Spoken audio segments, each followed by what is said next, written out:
అలాగే గుజరాత్ కి 1440 ఆల్రెడీ చేసేసుకున్నారు కూడా. సో ఎక్సెప్ట్ తెలంగాణ మిగతా వాళ్ళంతా ప్లాన్ చేసుకున్నారు. థర్మల్ అడిషన్, థర్మల్ అసలు థర్మల్ ఎందుకండి, ఇవన్నీ తక్కువ ధర దొరుకుతా ఉన్నాయి కదా. సోలార్ వస్తూ ఉంది, బ్యాటరీ స్టోరేజ్ వస్తుంది, పంప్ స్టోరేజ్ వస్తూ ఉంది, రేపొద్దున ఆటోమిక్ ఎనర్జీ రావచ్చు, లేకపోతే హైడ్రోజన్ పవర్ రావచ్చు, ఇవన్నీ వస్తూ ఉన్నాయి కదా. అసలు ఇంకా థర్మల్ ఎందుకని కూడా చాలా మందికి చాలా ఆలోచన నాకు కూడా ఉన్నప్పుడు. సో ఇన్ డీటెయిల్ స్టడీ చేసిన తర్వాత థర్మల్ పవర్ అనేది కూడా కంపల్సరీ కొంత బేస్ లోడ్ కోసం థర్మల్ పవర్ అవసరము. ఇది లేకపోతే గ్రిడ్ మొత్తం అసలు గ్రిడ్ కొలాప్స్ అయిపోతుంది. ఒకసారి గ్రిడ్ కొలాప్స్ అయిపోతే దాన్ని మళ్ళీ లైన్లో పెట్టడానికి 1 డే పట్టొచ్చు, 2 days పట్టొచ్చు. దాని లోపల జరగాల్సిన నష్టం అంతా సరిపోతుంది. సో మినిమం గ్రిడ్ మెయింటెనెన్స్ చేయటం కోసం, అంటే ఉత్పత్తి అయినటువంటి పవర్ మొత్తాన్ని స్టోరేజ్ కెపాసిటీ ఎప్పటికప్పుడు వాడుకోవటం.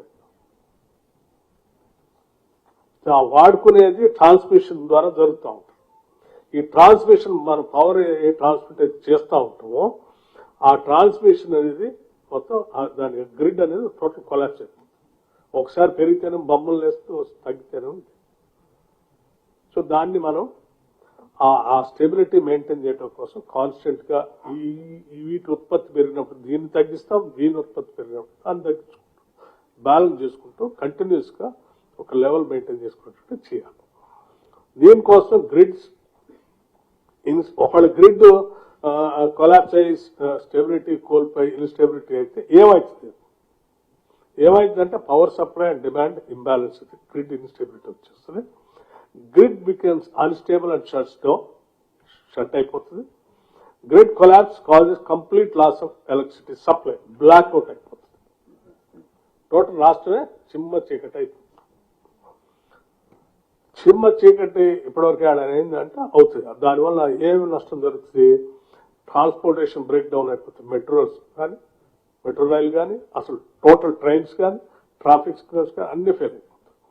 కమ్యూనికేషన్ బ్రేక్ డౌన్ అయిపోతుంది. మొబైల్ నెట్వర్క్స్ బంద్ అయితే, ఇంటర్నెట్ సర్వీస్ బంద్ అయితే, డాటా సెంటర్స్ బంద్ అయిపోతే, emergency communication channels become unreliable. Shut down of critical life lines, hospitals, national security, disaster management operations అన్ని ఒకటేసారి షట్ డౌన్ అయింది. Grid failure, blackout may spread across states or regions. Restoration may take hours to even days depending on the severity. So ఇదన్నీ అయిపోయే లోపల ఈ పుణ్యకాలం ఇన్ని సమస్యలు ఉత్పన్నమవుతాయి. సో దానివల్ల need of thermal for grid stability. A grid collapse in Telangana would cause a complete blackout across all districts, stopping industrial operations, essential services and economic activity. Total state economic loss can exceed 1,500 to 2,000 crores per day of blackout. ఒక రోజు blackout అయితే 1,500 to 2,000 crores per day నష్టం వచ్చే ప్రమాదం. Thermal power is constant and is required to maintain grid stability as RE generation is weather dependent. ఈ solar power అనేది total గా weather మీద ఆధారపడి ఉన్నటువంటి, ముసుకొచ్చినా, ముసుర్లు వచ్చినా, తుఫాన్ వచ్చినా, లేకపోతే మబ్బులు పట్టినా సోలార్ రాదు. అప్పుడు గ్రిడ్ కంటిన్యూ కాదు. So thermal capacity is critical for maintaining grid stability. So అందుకోసం దాన్ని లెక్కేస్తే ఆ 50% కంపల్సరీ దానికోసం గ్రీన్ ఎనర్జీ తీసుకున్నా మిగతా అది కంపల్సరీ ఈ గ్రిడ్ థర్మల్ పవర్ అవసరం.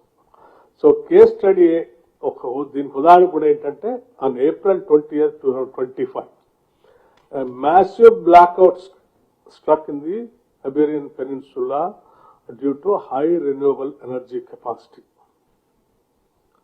This affected Spain, Portugal and parts of southern France, caused severe disruptions to transportation, telecommunications, essential services. This event disconnected 31 gigawatt of load and required 12 to 16 hours for full restoration.